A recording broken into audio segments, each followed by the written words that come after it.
ಗಣೇಶ ಚತುರ್ಥಿ ಶ್ರೇಯಾಂಸಿ ಬಹು ವಿಘ್ನಾನಿ.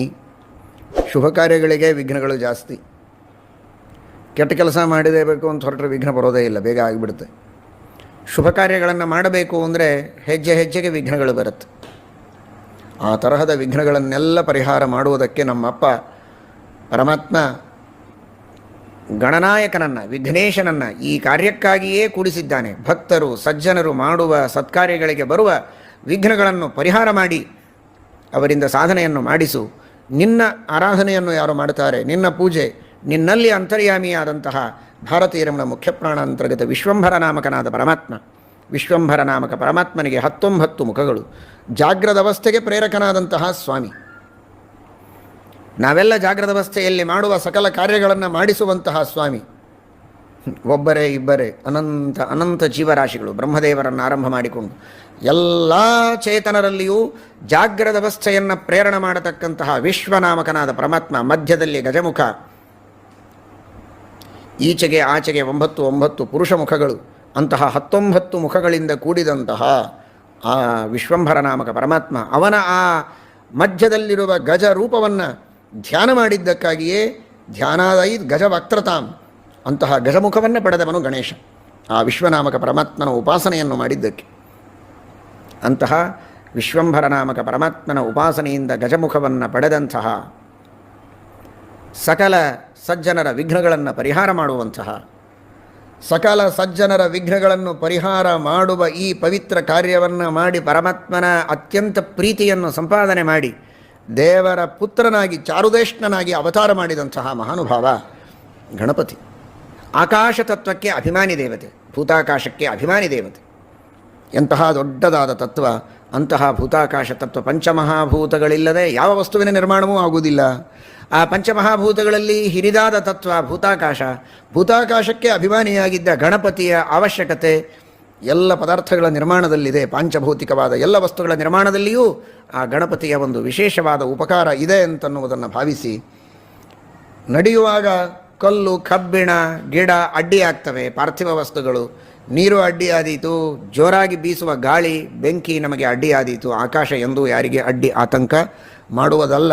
ಇದು ಗಣಪತಿ ವಿಘ್ನಗಳ ಪರಿಹಾರಕ, ಅಡ್ಡಿ ಆತಂಕಗಳನ್ನು ಮಾಡುವವನಲ್ಲ, ಪರಿಹರಿಸುವವ ಅನ್ನುವುದಕ್ಕೆ ಸಂಕೇತ ಇದು. ಅಂತಹ ಗಣಪತಿಯ ವಿಶೇಷವಾದ ಉಪಾಸನೆಯನ್ನು ನಾವು ಮಾಡಬೇಕು. ಗಣಪತಿ ಶ್ರೀಕೃಷ್ಣ ಪರಮಾತ್ಮನ ಸೇವೆಗೆ, ಅವನ ಉಪಾಸನೆಗೆ, ಸಚ್ಚಾಸ್ತ್ರಗಳ ಅಧ್ಯಯನಕ್ಕೆ, ಭಗವಂತನ ಅನುಸಂಧಾನಕ್ಕೆ, ಭಕ್ತಿಯನ್ನು ಮಾಡುವುದಕ್ಕೆ, ವಿರಕ್ತಿಯನ್ನು ಜೀವನದಲ್ಲಿ ಅಳವಡಿಸಿಕೊಳ್ಳುವುದಕ್ಕೆ ಬರುವ ವಿಘ್ನಗಳನ್ನೆಲ್ಲ ಪರಿಹಾರ ಮಾಡಿ ನಮ್ಮನ್ನು ಕಾಪಾಡಲಿ ಎಂಬುದಾಗಿ ಆ ಗಣಪತಿಯ ಚರಣಾರವಿಂದಗಳಲ್ಲಿ, ಗಣಪತಿ ಅಂತರ್ಗತ ಭಾರತೀಯ ರಮಣ ಮುಖ್ಯ ಪ್ರಾಣ ಅಂತರ್ಗತ ವಿಶ್ವಂಭರನಲ್ಲಿ ಪ್ರಾರ್ಥನೆಯನ್ನು ಮಾಡೋಣ. ಈ ದಿನ ಚಂದ್ರನನ್ನು ನೋಡಬಾರದು ಅಂತ ಗಣಪತಿ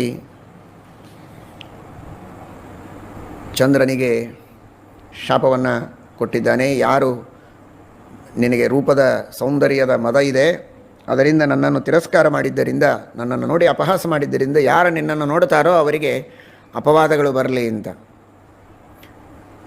ಆಮೇಲೆ ಪುನಃ ಒಟ್ಟು ನೋಡಿದರೆ ಅಪವಾದ ಬರುವುದಲ್ಲ, ಉಳಿದ ದಿನ ನೋಡಿದರೆ ಅಡ್ಡಿ ಇಲ್ಲ. ಈ ಚೌತಿಯ ದಿನ ಆ ಚಂದ್ರನನ್ನು ನೋಡಬಾರದು. ತಪ್ಪಿ ನೋಡಿದರೂ ಸಿಂಹಪ್ರಸೇನಮವಧೀತ್ ಸಿಂಹೋ ಜಂಬವತ ಹತಃ ಸುಕುಮಾರಕ ಮಾರೋದೀಹಿ ತವಹ್ಯೇಷಸ್ಯ ಮಂತಕಃ ಅಂತ ಈ ಶ್ರೀಕೃಷ್ಣ ಪರಮಾತ್ಮನ ದಿವ್ಯವಾದ ಮಹಿಮೆಯನ್ನು, ಅವನ ಚರಿತ್ರೆಯನ್ನು ತಿಳಿಸುವ ಈ ಶ್ಲೋಕವನ್ನು ಪಠನ ಮಾಡಿದರೆ ಆ ಅಪವಾದದ ಪರಿಹಾರವಾಗಲಿ ಅಂತನ್ನುವ ರೀತಿಯಲ್ಲಿ ವಿಶಾಪವನ್ನು ಕೂಡ ಕೊಟ್ಟಿದ್ದಾನೆ ಅಂತ ನಾವು ತಿಳಿತೇವೆ. ಸಮಂತಕೋಪಾಖ್ಯಾನವನ್ನು ಶ್ರವಣ ಮಾಡಬೇಕು ಅಂತ ತಿಳಿಸಿದ್ದಾರೆ. ಶ್ರೀಮದ್ ಭಾಗವತದ ದಶಮಸ್ಕಂಧದ ಉತ್ತರಾರ್ಧದಲ್ಲಿ 60ನೆಯ ಅಧ್ಯಾಯದಲ್ಲಿ ಶುಕಾಚಾರ್ಯರು ತಿಳಿಸ್ತಾರೆ. ಸತ್ರಾಜಿತ್ತನಯಾಂ ತನ್ವೀಂ ಕೃಷ್ಣಾಯ ಕೃತ ಕಿಲ್ಬಿಷಃ ಸ್ಯಮಂತಕೇನ ಮಣಿನಾ ಸ್ವಯಂ ಉದ್ಯಮ್ಯ ದತ್ತವಾನ್. ಸತ್ರಾಜಿತ್ ರಾಜ ತನ್ನ ಮಗಳಾದಂತಹ ಸತ್ಯಭಾಮೆಯನ್ನು ಕೊಟ್ಟು ಮದುವೆ ಮಾಡುತ್ತಾನೆ. ಶ್ರೀಕೃಷ್ಣ ಪರಮಾತ್ಮನಿಗೆ ಸಮಂತಕ ಮಣಿಯನ್ನು ದಕ್ಷಿಣೆಯಾಗಿ ಜೊತೆಗೆ ಸೇರಿಸಿಕೊಟ್ಟು ಮದುವೆ ಮಾಡಿಕೊಟ್ಟ ಅಂತ ಶುಕಾಚಾರ್ಯರು ಹೇಳಿದಾಗ, ಪರೀಕ್ಷಿತ್ ರಾಜರು ಅದರ ಪೂರ್ಣ ಇತಿಹಾಸವನ್ನು ತಿಳಿಸಬೇಕು ಅಂತ ಕೇಳ್ತಾರೆ. ಏನಿದು ಸ್ಯಮಂತಕಮಣಿ, ಯಾಕೆ ಬಂತು, ಹೇಗೆ ಇತ್ಯಾದಿ. ಶುಕಾಚಾರ್ಯರು ಹೇಳ್ತಾರೆ, ಸೂರ್ಯನನ್ನು ಕುರಿತು ತಪಸ್ಸು ಮಾಡಿದ್ದಾನೆ ಸತ್ರಾಜಿತ್. ಸೂರ್ಯಾಂತರ್ಗತನಾದಂತಹ ನಾರಾಯಣ ಪ್ರಸನ್ನನಾದ. ಬಹಳ ಪ್ರೀತಿ ಸತ್ರಾಜಿತನ ಮೇಲೆ ಸೂರ್ಯನಿಗೆ. ಸಖ ಅಂತಾರೆ. ಸೂರ್ಯ ಭಕ್ತಸ್ಯ ಪರಮಸ್ಸಖ, ಪ್ರೀತಿಯ ಗೆಳೆಯನಂತೆ, ಅರ್ಥಾತ್ ಉತ್ತಮ ದೇವತೆ. ಆದರೆ ವಿಶೇಷವಾಗಿ ಇವನ ಮೇಲೆ ಅನುಗ್ರಹ ಬುದ್ಧಿ ಅನ್ನೋದಕ್ಕೋಸ್ಕರ ಅವನ ತಪಸ್ಸಿಗೆ ಪ್ರಸನ್ನನಾಗಿ ಪ್ರೀತಿಯಿಂದ ಸ್ಯಮಂತಕ ಮಣಿಯನ್ನು ಕೊಟ್ಟಿದ್ದಾನೆ.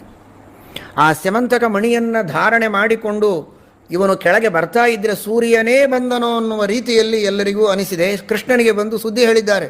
ಕೃಷ್ಣ, ಏನಪ್ಪ ನಿನ್ನ ಮಹಿಮೆ, ನಿನ್ನ ದರ್ಶನಕ್ಕೆ ಸೂರ್ಯನೇ ಕೆಳಗಿಳಿದು ಬರ್ತಾ ಇದ್ದಾನಲ್ಲ ಅಂತ. ಕೃಷ್ಣ ಮಂದಹಾಸ ಮಾಡಿದ್ದಾನೆ. ಸೂರ್ಯನಲ್ಲಪ್ಪ ಬರ್ತಾ ಇರೋದು, ಸರ್ವಜ್ಞ ಶಿಖಾಮಣಿಯಾದ ಕೃಷ್ಣ ಹೇಳಿದ, ಸ್ಯಮಂತಕ ಮಣಿಯನ್ನು ಹಾಕಿಕೊಂಡು ಸತ್ರಾಜಿತ್ ಬರ್ತಾ ಇದ್ದಾನೆ, ಸೂರ್ಯ ಅಲ್ಲ ಅವನು, ಆ ಮಣಿಯ ಪ್ರಕಾಶ ಅಷ್ಟಿದೆ ಎಂಬುದಾಗಿ ಹೇಳ್ತಾನೆ. ಆಗ ಅವನು ಬಂದು ತನ್ನ ಮನೆಯಲ್ಲಿ ತಾನು ಶ್ರೇಷ್ಠರಾದಂತಹ ಬ್ರಾಹ್ಮಣರನ್ನು ಕರೆಸಿ ಚೆನ್ನಾಗಿ ಆ ಪೂಜೆಯನ್ನು ಮಾಡಿಸಿ ಪವಿತ್ರವಾದ ಸ್ಥಾನದಲ್ಲಿ ಆ ಮಣಿಯನ್ನು ಇಟ್ಟಿದ್ದಾನಂತೆ. ಪ್ರವಿಶ್ಯ ದೇವಸದನೇ ಮಣಿಂ ವಿಪ್ರೈರ್ ನವೇಶಯತ್. ಏನೋ ತಂದು ಎಲ್ಲಿಯೋ ಲಾಕರಲ್ಲಿ ಒಗೀಲಿಲ್ಲ, ಬ್ರಾಹ್ಮಣರಿಂದ ಅದಕ್ಕೆ ಪೂಜೆ ಮಾಡಿಸಿ ಸೂರ್ಯಾಂತರ್ಗತನಾದ ನಾರಾಯಣ ಕೊಟ್ಟಂಥದ್ದು ಪರಮ ಪವಿತ್ರವಾದಂತಹ ಮಣಿ, ದಿವ್ಯವಾದ ಮಣಿ, ಅದಕ್ಕೆ ಯೋಗ್ಯವಾದ ಸತ್ಕಾರ ಆಗಬೇಕು ಅಂತ ಅಂತರ್ಯಾಮಿಯಾದ ಭಗವಂತನ ಪೂಜೆಯನ್ನು ಮಾಡಿ ಅದನ್ನು ದೇವರ ಮನೆಯಲ್ಲಿ ಇಟ್ಟಿದ್ದಾನೆ. ಅದು ದಿನಕ್ಕೆ 8 ಭಾರ ಬಂಗಾರವನ್ನು ಕೊಡ್ತಾ ಇತ್ತು. ಒಂದು ಭಾರ ಅಂದರೆ 25 ತೊಲೆ ಅಥವಾ 20 ತೊಲೆಗಳು ಅಂತ ಸತ್ಯಧರ್ಮತೀರ್ಥರು ವ್ಯಾಖ್ಯಾನ ಮಾಡ್ತಾರೆ. 25 ತುಲಾತ್ಮಕ ಏಕೋ ಭಾರ ಅಥವಾ ಭಾರಸ್ಯಾದ್ 20 ತುಲಾ ಎಂಬ ಪ್ರಮಾಣಕ್ಕೆ ಅನುಗುಣವಾಗಿ 20 ತೊಲೆ. 20 ಅಂತ ಇಟ್ಕೊಂಡ್ರೆ 160 ತೊಲೆ ನಿತ್ಯದಲ್ಲಿ, ಅಥವಾ 200 ತೊಲೆ ಸೂರ್ಯಾಂತರ್ಗತ ನಾರಾಯಣನ ಅನುಗ್ರಹವನ್ನು ಪಡೆದರೆ, ಅವನ ಪ್ರಸಾದವನ್ನು ಪಡೆದರೆ ಪಾರಲೌಕಿಕವಾದಂತಹ ಪುರುಷಾರ್ಥಗಳು ಸಿಗುವುದರ ಜೊತೆಗೆ ಐಹಿಕವಾದ ಯಾವ ಸಂಪತ್ತು ಸಮೃದ್ಧಿಗಳಿಗೂ ಕೊರತೆಯಾಗುವುದಿಲ್ಲ. ಯಾವುದೇ ವಿಧವಾದಂತಹ ರೋಗ ರುಜಿನಗಳು ಅನಿಷ್ಟಗಳು ಬರೋದಿಲ್ಲ. ಭಕ್ತಿ ಶ್ರದ್ಧೆಗಳಿಂದ ಚೆನ್ನಾಗಿ ಉಪಾಸನೆ ಮಾಡಿದರೆ, ನಮ್ಮ ಭಕ್ತಿಯಲ್ಲಿ, ಶ್ರದ್ಧೆಯಲ್ಲಿ, ವಿಧಿವಿಧಾನದಲ್ಲಿ, ಅನುಷ್ಠಾನದಲ್ಲಿ ಕೊರತೆಯಾದರೆ ಫಲದಲ್ಲಿ ಕೊರತೆ, ಆದರೆ ಶಾಸ್ತ್ರದಲ್ಲಿ ಹೇಳಿದಂತಹ ಉಪಾಯದಲ್ಲಿ ಯಾವುದೇ ವಿಧವಾದಂತಹ ನ್ಯೂನತೆ ಇಲ್ಲ. ನಮ್ಮ ಅನುಷ್ಠಾನ ಚೆನ್ನಾಗಿರಬೇಕು, ಅದನ್ನು ಇಲ್ಲಿ ತಿಳಿಸಿಕೊಡ್ತಾರೆ. ಹೀಗಾಗಿ ದುರ್ಭಿಕ್ಷ ಮಾರಿ ಅರಿಷ್ಟಾನಿ ಸರ್ವೇಪಿ ವ್ಯಾಧಯ ಅಶುಭಾ ನ ಸಂತಿ ಮಾಯಿನಸ್ತತ್ರ ಯದ್ರಾಷ್ಟ್ರೆ ಅಭ್ಯಚ್ಯುತೋ ಮಣಿ. ದುರ್ಭಿಕ್ಷೆ ಇಲ್ಲ, ಇಂತಹ ಮಹಾಮಾರಿ ಮೊದಲಾದ ರೋಗಗಳಿಲ್ಲ, ಯಾವ ಚಿಕ್ಕ ಪುಟ್ಟ ರೋಗಗಳೂ ಇಲ್ಲ. ಕಪಟ, ಮಾಯ, ಮೋಸ, ವಂಚನೆ ಮಾಡಿ ಇನ್ನೊಬ್ಬರಿಗೆ ಪೀಡೆ ಕೊಡೋದಕ್ಕೆ ಆಗೋದಿಲ್ಲ ಜನರಿಗೆ. ಅಂಥ ಒಂದು ಶಕ್ತಿ, ಸಾಮರ್ಥ್ಯ ಈ ಮಣಿ ಚೆನ್ನಾಗಿ ಪೂಜೆಯನ್ನು ಪಡೀತಾ ಇದ್ದರೆ ಆ ರಾಷ್ಟ್ರದಲ್ಲಿ ಹೀಗೆ ಎಲ್ಲ ಕಡೆಗೆ ಸುಭಿಕ್ಷೆ, ಸೌಭಾಗ್ಯ ಇರುತ್ತೆ ಅಂತ ಶುಕಾಚಾರ್ಯರು ಹೇಳ್ತಾರೆ. ಈ ರೀತಿ ಇದ್ದಾಗ ಒಂದು ಸಲ ಸಹಜವಾಗಿ ಕೃಷ್ಣ ಪರಮಾತ್ಮ ಈ ಮಣಿಯನ್ನು ನನಗೆ ಕೊಡ್ತೇನಪ್ಪ ಅಂತಂದ ಸತ್ರಾಜಿತನಿಗೆ. ಎಲ್ಲವೂ ಅವನದೇ. ನೋಡಿ, ಕೊಟ್ಟದ್ದೇ ಸೂರ್ಯಾಂತರ್ಗತ ನಾರಾಯಣ, ಈ ಕೃಷ್ಣನೇ. ಇದು ಪರಮಾತ್ಮನೇ ಕೊಟ್ಟದ್ದು ಆ ಸಮಂತಕ ಮಣಿಯನ್ನು. ದೇವರು ಕೊಟ್ಟದ್ದನ್ನು ದೇವರಿಗೆ ಕೊಡೋದಕ್ಕೆ ಇಲ್ಲ ಅಂತ ಹೇಳ್ತಾ ಇದ್ದಾನೆ. ಈ ಕಥೆಗಳನ್ನೆಲ್ಲ ಚೆನ್ನಾಗಿ ತಿಳಿಯಿರಿ ಸಾಂಕೇತಿಕವಾಗಿ. ದೇವರ ಸ್ವತ್ತನ್ನು ದೇವರಿಗೆ ಅರ್ಪಣೆ ಮಾಡುವುದಕ್ಕೆ ನಾವು ಹಿಂದೇಟ ಹಾಕಿದರೆ ದೇವರು ನಮಗೆ ಕೊಡುವ ಏಟು ಎಷ್ಟು ದೊಡ್ಡದಾಗಿರುತ್ತೆ ಅಂತ ನೋಡಿಕೊಳ್ಳಿ ಅಂತ ತೋರಿಸುತ್ತೆ ಈ ಕಥೆ. ಅವನಿಗೆ ಗೊತ್ತಿದೆ, ಮತ್ತು ಅವನು ಸಜ್ಜನ, ದುಷ್ಟ ಅಲ್ಲ ಸತ್ರಾಜಿತ. ಯಾಂಚ ಭಂಗಮ್ಮ ತರ್ಕಯತ್. ಕೃಷ್ಣ ಕೇಳಿದಾಗ ನಾನು ಕೊಡಲಿಲ್ಲಲ್ಲ, ಇದು ದೊಡ್ಡ ತಪ್ಪು ಮಾಡ್ತಾ ಇದ್ದೇನೆ ನಾನು, ಇದು ಯಾಂಚಾ ಭಂಗ, ಅವನ ಯಾಚನೆಗೆ ವಿರುದ್ಧವಾಗಿ ನಾನು ನಡೆದದ್ದರಿಂದ ನನಗೇನೋ ಅನಿಷ್ಟ ಆಗತ್ತೆ ಅಂತ ಗೊತ್ತಾಗ್ತಾ ಇದೆ. ಆದರೂ ಕೈ ಎತ್ತಿ ಕೊಡೋದಕ್ಕೆ ಮನಸ್ಸಾಗ್ತಾ ಇಲ್ಲ. ಹಾಗೇ ಇಟ್ಕೊಂಡಿದ್ದಾನೆ ಲೋಭದಿಂದ. ಇವನ ತಮ್ಮ ಒಂದು ದಿನ ಅದನ್ನು ಕೊರಳಲ್ಲಿ ಹಾಕಿಕೊಂಡು ಹೊರಟಿದ್ದಾನೆ. ಪ್ರಸೇನ ಕುದುರೆಯ ಮೇಲೆ ಕುಳಿತು ಹೊರಟಿದ್ದಾನೆ. ಒಂದು ಸಿಂಹ ಬಂದಿದೆ. ಆ ಪ್ರಸೇನನನ್ನು ಸಂಹಾರ ಮಾಡಿ, ಅದೇನೋ ಹೊಳಪಿನ ಮಣಿ, ಸಿಂಹಕ್ಕೇನು ಗೊತ್ತು, ಅದನ್ನು ತೆಗೆದುಕೊಂಡು ಹೋಗಿದೆ. ಆ ಸಿಂಹವನ್ನು ಜಾಂಬವಂತ ಕೊಂದಿದ್ದಾನೆ. ಮಣಿಯನ್ನು ತೆಗೆದುಕೊಂಡು ತನ್ನ ಬೆಲದಲ್ಲಿ ಪ್ರವೇಶ ಮಾಡಿದ. ತ್ರೇತಾಯುಗದ ಜಾಂಬವಂತ, ಕೃತಯುಗದ ಜಾಂಬವಂತ, ತ್ರಿವಿಕ್ರಮಾವತಾರದಲ್ಲೇನೆ